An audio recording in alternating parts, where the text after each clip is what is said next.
നമ്മളിന്ന് ലൈവ് ചെമ്മീനുമായിട്ട് നമ്മൾ ചെമ്പല്ലി പിടിക്കാൻ വന്നതാണ്. നമ്മൾ ഉപയോഗിക്കുന്ന റോഡ് ഡൈവാടെ ഫാൻഡം ക്യാറ്റ് ഫിഷ് നമ്മുടെ ഷിമോന FX 4000 ഇടാം. അപ്പോൾ നമ്മൾ ഫസ്റ്റ് കാസ്റ്റ് ചെയ്തിട്ടുണ്ട്. നമുക്ക് ചെമ്പല്ലി കിട്ടുമോ ഇല്ലയോ എന്ന് അറിയില്ല, എന്തായാലും നമ്മൾ കാസ്റ്റ് ചെയ്യുന്നുണ്ട്. വീഡിയോസൊക്കെ കണ്ടിട്ട് ചാനൽ ഇഷ്ടപ്പെട്ടാൽ ഒന്ന് സബ്സ്ക്രൈബ് ചെയ്ത് സപ്പോർട്ട് ചെയ്യാൻ മറക്കല്ലേ.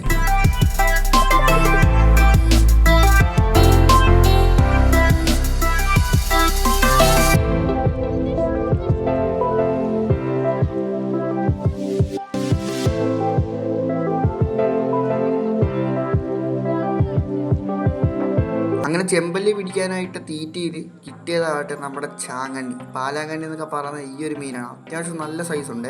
അങ്ങനെ ഫസ്റ്റ് ചാങ്ങണ്ണി നമ്മൾ ഓരിയിട്ടിട്ട് വീണ്ടും കാസ്റ്റ് ചെയ്തിട്ടപ്പോഴാണ് ഇത് വീണ്ടും ചാങ്ങണ്ണിയാണ് നമുക്ക് അടിച്ചത്. സെയിം സൈസ് തന്നെയാണ് അടിച്ച് കയറുന്നത്. ടോട്ടൽ നമുക്ക് 3 ചാങ്ങണ്ണി കിട്ടി. അപ്പോൾ ഒരു ചാങ്ങണ്ണിയുടെ വീഡിയോ ഞാൻ എടുത്തിട്ടില്ലായിരുന്നു. അങ്ങനെ ചൂണ്ടയൊക്കെ ഇട്ട് കഴിഞ്ഞ് നമ്മളിത് വീട്ടിലോട്ട് വേണേ നമ്മുടെ ചാങ്ങണ്ണി 3 ചാങ്ങണ്ണി നമ്മൾ ലൈവ് ചെമ്മീൻ്റെ അടിച്ചാണ്.